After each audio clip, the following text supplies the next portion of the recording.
Olá, tudo bem com vocês? Espero que sim, sejam todos muito bem-vindos. Aqui é o nosso canal Transcendência. E neste vídeo nós vamos falar sobre um tema que desperta a curiosidade de muita gente e que já me pediram algumas vezes para falar. Então nós vamos falar hoje sobre o Zen, né, o chamado Zen Budismo. Hoje, de fato, está na moda ser Zen, fazer curso Zen, seguir monges e monjas Zen, né? Os monges Zen gostam bastante de falar das suas linhagens, que segundo eles são parte de uma transmissão direta que vem desde o Buda, que daria a eles aí uma autoridade inquestionável como representantes do budismo. E praticantes de artes marciais também gostam bastante de falar do Bodhidharma, né, do templo Shaolin, das conexões com o Zen, dos samurais Zen, né, etc. Então hoje nós vamos falar e investigar um pouco essas alegações, né, ver se tudo isso aí é verdade, se existe mesmo essa linhagem desde o Buda, se existe uma transmissão além dos ensinamentos ou fora das escrituras, como traduzem por aí. E antes de iniciar o nosso bate-papo, eu gostaria de lembrar a você que se você tem interesse nas minhas obras mais recentes sobre maçonaria e maçonologia, os links para você adquirir os e-books, os meus e-books mais recentes, estará aqui na descrição deste vídeo. E se você quer este livro aqui, o curso elementar de maçonologia, físico, o meu e-mail também estará na descrição deste vídeo. Você me manda um e-mail com o seu CEP, seus dados postais, eu faço o cálculo do frete, envio para você os dados bancários, você deposita, me avisa e eu envio para você pelo correio. Se você quiser o livro autografado, basta você me avisar e eu autografarei para você com muito prazer o nome de quem você queira presentear. E gostaria de lembrar também que o nosso canal tem uma página lá no Apoia-se. Então, é importante que quem gosta do canal, quem se beneficia aqui do material que é colocado aqui no canal, por favor, se você pode, não deixe de nos apoiar. O apoio de vocês é muito importante para a continuidade do canal. E se você ainda não é inscrito no canal, inscreva-se, deixe aí o seu like, ative o seu sininho, compartilhe com seus amigos, enfim, nos ajude a tornar o canal Transcendência mais conhecido. Ok? Então, dados os nossos recados, vamos então para o nosso tema. E para iniciar nossa conversa, vamos entender aí de forma bem geral e básica, né, o que os seguidores do Zen alegam. Então, em linhas gerais, o Buda teria transmitido ao seu discípulo Mahakashapa a sua linhagem, mostrando a ele uma flor. Então, o Mahakashapa teria visto a flor, sorrido, e ele teria entendido e recebido a transmissão fora dos ensinamentos, uma transmissão totalmente intuitiva, uma espécie de comunicação aí de espécies inteligíveis sem intermediação de palavras. E essa linhagem ela teria sido transmitida por 28 patriarcas indianos, cujo último deles seria Bodhidharma, que a transmitiu para a China. E na China haveria ali a transmissão por vários grupos, nortistas e sulistas, né?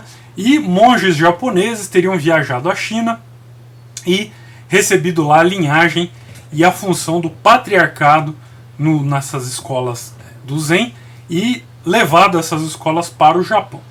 No Japão, a princípio, 3 grupos se estabeleceram. Então, o primeiro grupo, chamado de Daruma Shu, né, que foi fundado por Dainichibo Nonin, que acabou sendo absorvido pelo Sotoshu, um outro grupo. A Sotoshu, que eu acabei de citar, e a Rinzai Shu. No período Tokugawa, haveria um quarto grupo, ou terceiro, se nós desconsiderarmos a Daruma Shu. Então esse quarto grupo seria a Obaku Shu, que na verdade é um grupo Linti, ou seja, um grupo Rinzai, que por questões políticas da época acabou virando uma outra igreja budista. Eu usarei aqui o termo igreja para me referir a esses grupos sectários japoneses, porque são isso mesmo. São igrejas com doutrinas próprias, separadas umas das outras. Então uma igreja não reconhece a outra. Se você toma preceito em uma, você tem que tomar de novo na outra, caso você mude. Não há uma visão universalista budista entre elas, né? Cada uma é uma instituição estanque, separada umas das outras, né? E então, como eu ia dizendo, essa transmissão dessa linhagem, né? A outra, ela seria representada por um documento. Documento esse que inclusive eu tenho, né? Aqui vou mostrar para vocês. Esse aqui é um envelopinho em que vem o documento. E o documento seria esse aqui, ó. É uma lista aqui, ó, de nomes de patriarcas, e o meu nome, no caso, estaria aqui, né, nessa, não sei se está dando para ver, o meu nome de Dharma estaria aqui, nessa sequência aqui dos documentos. E aqui está escrito em chinês, né, a transmissão superior dos Budas e patriarcas dos grandes preceitos, a linha de sangue, né? Então isso aqui seria a representação de uma linha de sangue. Esse vermelhinho aqui seriam as veias, né? Então, a transmissão dos grandes preceitos, a linha de sangue da transmissão dos grandes preceitos superiores, ou a verdadeira transmissão dos grandes preceitos superiores dos Budas e ancestrais. Então seria esse aqui o documento, e o meu nome está aqui, ó, escrito aqui, e o documento ele vem carimbado e datado, né? Então esse documento aqui seria o documento de transmissão dos preceitos, e também vem um manto. Você receberia um manto. Esse aqui eu recebi há mais de 20 anos atrás. Então vem o manto, e aqui atrás vem um tipo de um certificadozinho, né? Escrito num pano. Isso aqui é um pano que é costurado atrás. E eu também recebi, esse não faz tanto tempo, de uma comunidade na Europa ligada à ordem Shu-Yun, né? Lá da Europa, eu recebi um outro, né? Me reconhecendo como Venerável Dharmananda Mahacharya. Aqui assina o chefe lá desse grupo na Europa, até bem bonito, bem costuradinho aqui, ó, o manto. E aqui está escrito também o mesmo esquema, né? Carimbos, assinatura do transmissor. Aqui ele fala ao meu amigo e mestre ancião, Venerável Dharmananda Mahacharya. Esse aqui foi de 2012, também devidamente carimbado, Ordem Budista Shu-Yin, que também me reconhece, né, e me dá aqui este manto aqui em reconhecimento. Enfim, isso faz parte da minha história do passado. Bom, entendido isso, vamos então para frente. A primeira coisa a analisar aqui é o seguinte: essa linhagem alegada, ela é real, né? Então, ao estudarmos algumas obras do cânone budista chinês, como por exemplo a obra magna do mestre Tiantai Zhiyi, chamada Mohe Zhiguan, nós vemos que a linhagem patriarcal budista, ela se encerra no ano 259 da Era Comum, com o martírio do patriarca Arya Simha, que foi decapitado na Caxemira pelo rei. E o Arya Simha, ele não deixou sucessores. Então, a partir desse momento, a transmissão da linhagem e do Dharma, ela se daria pelos sutras e pela manutenção dos preceitos, não por uma sucessão patriarcal. E tanto isso é verdade, que no próprio Japão, as chamadas escolas de Nara, as primeiras estabelecidas no país como linhagens exegéticas, ou exegéticas, né, e não como seitas separadas, elas não alegavam nenhuma continuidade patriarcal histórica direta com o Buda Shakyamuni ou com os patriarcas indianos, né? Aliás, um dos argumentos de propaganda do fundador da igreja Shingon no Japão, o Kukai, era que ele tinha uma linhagem direta vinda do Buda Mahavairochana, enquanto que as escolas de Nara só tinham uma linhagem idealizada, transmitida através dos sutras e da manutenção dos preceitos. Bom, a igreja Shingon não é o objetivo deste vídeo, né? Mas só para não deixar passar em branco, a linhagem alegada lá pelo Kukai também é uma linhagem completamente mítica, sem historicidade alguma. E voltando ao Zen, se o Arya Simha ele morre decapitado e não deixa sucessor nenhum, quem seria então o alegado sucessor do Arya Simha? O Bashashita, né? Então, segundo a lenda Zen, o Bashashita seria um garoto que recebeu a transmissão ao ter a sua mão seca curada por Arya Simha. Em outras palavras, no estilo bem neopentecostal, né, os ensinamentos eles teriam penetrado automaticamente na mente do Bashashita, junto com uma cura milagrosa. E acho que os espectadores aqui do canal são suficientemente inteligentes, então é até desnecessário dizer que do Bashashita até o Bodhidharma, 3 gerações, não há qualquer dado histórico confiável, né? E quando nós chegamos no Bodhidharma, o alegado monge indiano que chega à China já idoso para pregar, né? E os seguidores do Zen eles são pródigos em fazer afirmações sobre a sua história, eles dão datas, locais, etc., né? Então, quando nós chegamos aí ao Bodhidharma, nós vamos encontrar outros problemas sérios, né? Então, os relatos sobre a vida e a obra do Bodhidharma, eles são fortemente contraditórios, né?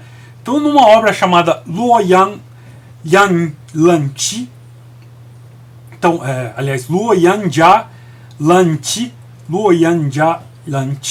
datada do ano 547 da Era Comum, o escritor e tradutor Yang Chuanzhi, ele cita a um certo monge chamado Bodhidharma que tinha 150 anos de idade, né, e que teria vindo da Pérsia. E só isso que ele diz.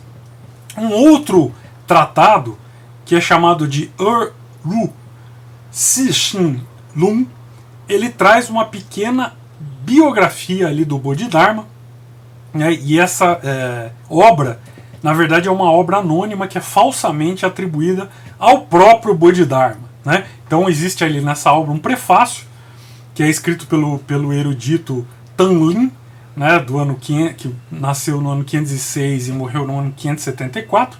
Então o Tanlin ele afirma que Bodhidharma teria sido o terceiro filho de um rei da dinastia dos Pallava, lá no sul da Índia, né, e que depois que ele saiu de lá do sul da Índia, ele vagou por muitos lugares até chegar à China, né? Então vejam que os relatos eles são bem contraditórios, né? Um fala que era persa, outro fala que era indiano, um fala que tinha 150 anos, que vivia ali num lugar, o outro diz que vivia em outro, enfim, são relatos contraditórios. Então, tem uma outra obra, né, chamada Shu Gao Sen Chuan, que diz que essa obra foi escrita em 645 da Era Comum por um monge chamado Dao Xuan, e o Dao Xuan ele fala da atividade de Bodhidharma na região ali do Monte Song, na cidade de Luoyang. E notem o seguinte, nenhum desses textos faz qualquer referência a Bodhidharma no templo Shaolin, né? Então aquela história toda de que Bodhidharma foi ao templo Shaolin e que lá teria encontrado um discípulo chinês que cortou o braço para ser aceito como discípulo dele, que ele ficou 9 anos numa caverna olhando para a caverna, que ficou até a sombra dele no fundo da caverna, etc, etc, etc. Então, esses relatos eles são relatos bem posteriores, eles não aparecem nessas referências mais antigas, né? E só numa obra muito mais tarde, né, uma obra chamada de Xuanfa Paoti, né, Chuanfa Paoti, que é escrita por volta ali do ano 710 da Era Comum, ou seja, 200 anos depois da suposta chegada do Bodhidharma à China, que começam a aparecer relações entre o Bodhidharma e o templo Shaolin, e também a alegação de que foi ali no templo Shaolin que se transmitiu a escola Dhyana, né, ou Chan em chinês, ou Zen em japonês. Então só depois dessa obra, lá no século VIII, é que vão aparecer monumentos no templo Shaolin falando da presença de Bodhidharma. Então várias obras, né, falsas são escritas ali em nome de Bodhidharma, né, até um tratado taoísta aparece ali atribuindo a Bodhidharma a prática de alquimia interna, né? E lá, só no ano de 1125 é que se constrói no templo Shaolin um recinto especial dedicado a Bodhidharma. Então, nesse período, né, dinastia Song, a crescente popularidade da escola Chan, né, nesse período, unida aí a imagem do templo como a residência do seu transmissor, né, o local onde teria se dado a transmissão do Chan da Índia para a China, então elevou o caráter sagrado do templo e consolidou o templo como um lugar de peregrinação e de intenso turismo religioso, né? E óbvio que para não tornar aqui o vídeo só uma coletânea de citações, né, de obras e de contradições, então eu vou tentar resumir, né, mais ou menos o que as obras dizem, né? Então o monge Bodhidharma, que é citado nas obras mais antigas, persa ou indiano, seja ele persa ou indiano, ele não teve nenhuma conexão real com o templo Shaolin ou com a transmissão do Zen. Isso se ele existiu de fato. Se de fato existiu esse monge Bodhidharma, uma vez que um relato que atribui 150 anos a alguém numa época onde a expectativa de vida era bem mais baixa que a atual, não é lá muito confiável, né, historicamente. Então, as obras que são atribuídas a Bodhidharma, elas são todas apócrifas, né? Então tem, por exemplo, o famoso Sutra da Transformação dos Músculos e Tendões, né, conhecido em chinês como Yi Ting Ting, que é atribuído ao Bodhidharma. Ele foi escrito só no ano de 1624 por um taoísta chamado Chong Han, né, no Monte Tiantai. E além de falsificar a autoria da obra, né, ele também acrescentou prefácios falsos. Então ele atribuiu ali ao general Li Qin, lá da dinastia Tang, né, do ano 571 ao ano 649, que viveu o Li Qin, e ao Niu Cao, que é da dinastia Song, né, de 1087 a 1147 ele viveu. Então ele atribuiu a eles prefácios falsos, tudo para realçar o valor da obra que ele falsificou. Então, o resumo da ópera, né, curto e grosso, é que a linhagem alegada pelo Zen, a partir do Bhashyachita, ela é falsa. Foi uma criação que serviu para legitimar a nova escola chinesa, com uma fictícia ligação histórica à Índia que apresentava essa linhagem direta, fora dos ensinamentos, como seu trunfo em relação às demais escolas que se baseavam nos sutras e na transmissão dos preceitos.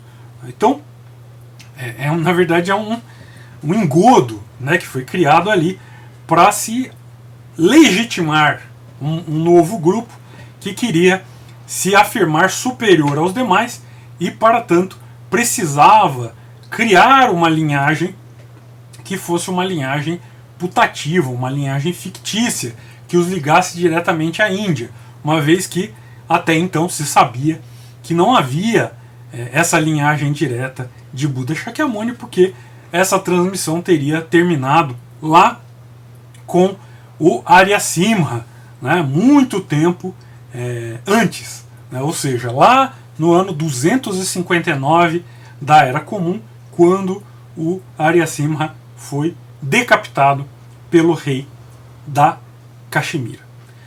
E essas criações elas parecem ter ocorrido por volta da época lá do Huainan, né? Huainan, que é chamado de o sexto patriarca, lá do ano, ele viveu entre 638 a 713 da Era Comum. Aliás, esse sexto patriarca, quando ele recebeu esse cargo, ele não era sequer noviço, né? Ele não tinha recebido ordenação nenhuma, e ele foi escolhido para pôr fim a uma disputa entre facções dentro de um templo. Então pegaram um sujeito lá que não representava linhagem nenhuma, que não tinha preceito nenhum, que não representava facção nenhuma, e fizeram dele o sexto patriarca para, digamos assim, terminar essa disputa interna. Bom, se nós vamos falar aqui de todas as falsas alegações do Zen em relação à sua linhagem putativa, nós não vamos terminar hoje este vídeo, né? São séculos e séculos de alegações falsas. Então, se nós pularmos uns séculos para frente, aí, para o fundador da maior igreja Zen do Japão, a Soto, né, o monge Dogen, que nasceu no ano 1200 e faleceu no ano 1253 da Era Comum. Então essa escola está muito bem estabelecida aqui no Brasil, né? Tem a maior projeção midiática possível aí, do budismo, e que adora falar, né, em sua linhagem ininterrupta e acusar aos outros de falsos. Inclusive como fez uma senhora contra mim quando eu dei uma entrevista sobre a decadência do budismo lá na revista Isto É. Então ela foi lá nos comentários, né, dizer que eu era falso, etc, etc, etc. Então, essa linhagem, esse pessoal que adora falar, né, nessa linhagem ininterrupta e acusar os outros de falsos, né, tem uma série de buracos, né, uma série de inconsistências. Então o primeiro ponto em relação a essa linhagem da Soto, né, seria as sérias dúvidas que se tem sobre a viagem do fundador do Dogen para a China. Então, a sua viagem é comparada pelos historiadores às viagens do Marco Polo, né? Então, as famosas viagens do Marco Polo, que muito provavelmente nunca aconteceram, foram baseadas em relatos de outras pessoas. Então, o Marco Polo e o seu companheiro de cela, o Rustichello, eles teriam forjado os relatos para fim de sucesso comercial. E os relatos do Dogen sobre a sua viagem para a China, sobre o budismo na China, né, o budismo na China Song, etc., são relatos muito pouco plausíveis, né? Então, vamos pegar assim alguns pontos desses relatos para pensar a respeito. Então, imagine um jovem monge estrangeiro, né, que tinha sido ordenado exclusivamente com os preceitos de Bodhisattva, que não é um costume da China, né, que usa um sistema misto Hinayana-Mahayana, e que, quando chega lá no primeiro templo, na China, ele é impedido de participar do retiro de verão, justamente porque ele não tinha os preceitos Hinayana. Mas que, segundo esses mesmos relatos, ele seria convidado com honras a entrar nos aposentos do abade de um dos mais importantes templos Chan da China e foi convidado a ser o monge-chefe. Então parece um pouquinho contraditório, né? Um pouquinho inconsistente essa história, né? E a história do Dogen, ela contém outras inconsistências, né? Então inconsistências de datas. Ele atribui falas a Zhu Qin, que seria o mestre chinês do Dogen na China, que não constam nos registros chineses desse mesmo mestre. Então há ali também uma série de elementos fantasiosos, elementos hagiográficos, né? Então a aparição da divindade Hakusan, que teria ajudado o Dogen a compilar um livro de koans em uma única noite, a aparição da divindade Inari, a aparição de Kanon, né, Avalokiteshvara, ou Guanyin em chinês, que teria auxiliado milagrosamente a navegação do Dogen de volta para o Japão no meio de um tufão. etc. Então há vários detalhes ali da história que são detalhes bastante fantasiosos, hagiográficos, né? Detalhes feitos para embelezar a história, né? E como se não bastasse isso, há uma série de documentos apócrifos, né? Então, por exemplo, o próprio Shobogenzo, que é a obra mais famosa do Dogen, ele tem várias versões diferentes, né? Então há ali documentos, partes apócrifas que foram escritas bem depois das datas que apresentam. Então muitos desses relatos não se sabe nem se foi o próprio Dogen que fez ou se foram acréscimos feitos posteriormente, né? Então, por exemplo, um famoso documento, né, que foi supostamente dado ao Dogen pelo seu mestre chinês, pelo Jutin, né, é um documento chamado Shisho, né, historicamente ele é considerado até um tesouro nacional pelo Japão, mas quando ele foi analisado por especialistas, por historiadores, foi visto que é uma falsificação medieval, ou seja, não é um documento autêntico, né? O Dogen não recebeu do mestre Jutin e não é um documento autêntico, é uma falsificação. Então tem outros pontos, né? Então, por exemplo, a ênfase dada pelo Dogen numa transmissão face a face, né, ela aparece num período em que ele já estava competindo ali no Japão para arrebanhar os remanescentes do grupo da Daruma-shu, cujo fundador, o Dainichibo Nonin, ele tinha recebido a transmissão por correspondência com a China, né? Então o Dogen ele queria invalidar a transmissão recebida pelo Dainichibo e assim angariar os discípulos dele. Então é por isso ele começou a insistir tanto aí na questão de receber uma transmissão face a face. E então os relatos, né, da ida para a China, do encontro com o mestre Jutin, da grande consideração que as pessoas tiveram com ele na China e tudo mais, esses relatos começaram a ganhar destaque, relevo, né, uma importância extraordinária, né? Afinal, era mais uma vez um modo de legitimar o próprio grupo, né? E infelizmente muitos brasileiros são verdadeiramente deslumbrados com essas questões de linhagem e de oficialização por uma escola do Japão. Essas pessoas são pessoas que desconhecem as pesquisas históricas e que depositam uma fé cega e ingênua em qualquer alegação estampada em um documento escrito em japonês ou em chinês. Então, se alguém diz para elas que um mestre é reconhecido, elas não perguntam reconhecido por quem, né?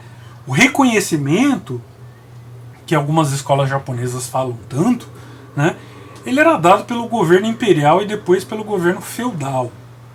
Então, o governo ele estava preocupado em controlar estritamente os grupos religiosos e não estava nem um pouco preocupado em saber se era um ensinamento ortodoxo ou não, se era realmente budista ou não. Eles queriam saber era de controlar politicamente esses grupos, né? Então seria mais ou menos o equivalente aí a ter um CNPJ no Brasil de hoje em dia, né, que é a única oficialidade real por aqui no Brasil.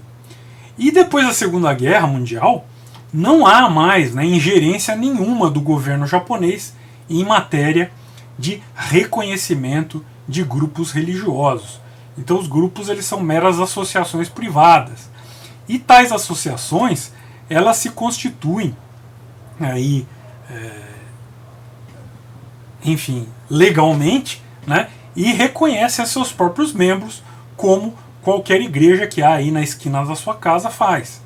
E algumas dessas associações elas se federam, né, no Japão no grupo conhecido como Federação das Seitas Budistas do Japão, que é uma outra organização privada que foi imitada aqui no Brasil pelas igrejas budistomórficas japonesas, né? E ainda usam, né, os títulos, né, Honzan, ou templo principal, Betsuin, templo filiado ou templo ramo, né? Isso aí é uma velharia do tempo do governo Tokugawa, ainda do tempo do governo feudal, né, de antes de 1868, né? E é realmente bizarro usar esse tipo de nomenclatura no Brasil de hoje, né? Porque nós não estamos mais no Japão dos Tokugawa, nós não estamos nem no Japão, né? Nós estamos a milhões não sei quantos quilômetros tem daqui do Japão, mas nós estamos a muita distância do Japão e nós não estamos submetidos às leis feudais do governo Tokugawa e nem no Japão, né? Mas existe essa lei, mas os templos acham bonito manter aí essa estrutura de Honzan, Betsuin, etc, etc, etc, né? E a subserviência, né, dos brasileiros e dos ocidentais a essas estruturas asiáticas é algo realmente lamentável, né? Eles acreditam e repetem como papagaios todas as lendas como se fosse a mais fiel das histórias. Então brigam, né, para defender os seus chefes asiáticos que estão pouco se lixando para o Brasil, para os brasileiros ou para a conservação do Dharma. No Japão e na Ásia, de uma maneira geral, o budismo está desaparecendo, né? As instituições profundamente corrompidas, né, se tornaram multinacionais no ramo do entretenimento e da autoajuda. E são esses que se baseiam nessas, digamos assim, nessa montanha aí de documentos forjados na Idade Média, né, que gostam tanto de alegar as suas linhagens e a sua oficialidade, né? Então, você gosta de reconhecimento por associações e tudo mais? Então, olha aqui, ó. Eu também tenho. Aqui o nosso templo tem um reconhecimento da International Chan Buddhism Institute, ICBI, Kuo-Chi Chan Fo Shui Yuan. Olha aqui.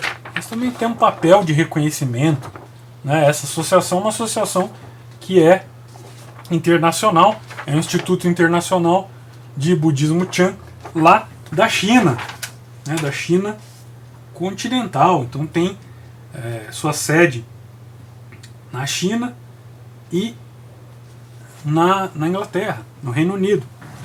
E nós temos esse reconhecimento, mas nós não usamos esse reconhecimento como uma justificativa para a nossa doutrina ou uma justificativa para a nossa legitimidade, né? Então, se você gosta do Zen japonês, se você é membro de uma igreja do Zen japonês, se você segue um mestre Zen japonês, etc, etc, etc, é um direito seu, né? Pratique lá, siga os mestres que você quiser, né? Mas, por favor, não tente afirmar superioridade fictícia com base em linhagens falsas, né? Ou reconhecimentos fantasiosos, em transmissões burocráticas, né? Não diga que aquilo que o seu mestre ou sua mestra disse é o budismo, né? Porque é só a opinião dela ou dele. Para ser uma doutrina budista, há uma série de critérios, né? Dentre eles o embasamento canônico, claro, né? Então, coisa que o Zen, de uma maneira geral, despreza, né? Então eles recitam lá porções dos sutras e seus ritos, mas desprezam os ensinamentos dos sutras em suas vidas, né? Desprezam os ensinamentos dos sutras quando se trata de falar do budismo. Então eles dizem, o segundo o budismo é tal coisa, mas na verdade aquilo ali é só a opinião deles, né? Então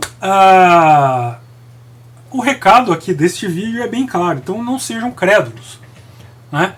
Muita gente é bastante crítica em relação às igrejas evangélicas, bastante crítica em relação ao cristianismo e completamente ingênua em relação a coisas asiáticas, coisas orientais, né? Então acredito em qualquer papo furado, desde que venha de um chinês, um japonês, ou um tailandês, enfim, alguém lá da Ásia. Então vi um papelzinho desse aqui, um carimbinho escrito numa língua que eles não entendem. Pronto, nossa, isso aqui é a verdade absoluta. E as coisas não são bem assim, ok? Então muito obrigado pela sua atenção. Espero que o vídeo tenha esclarecido algumas dúvidas. E, enfim, até o nosso próximo vídeo. Tchau!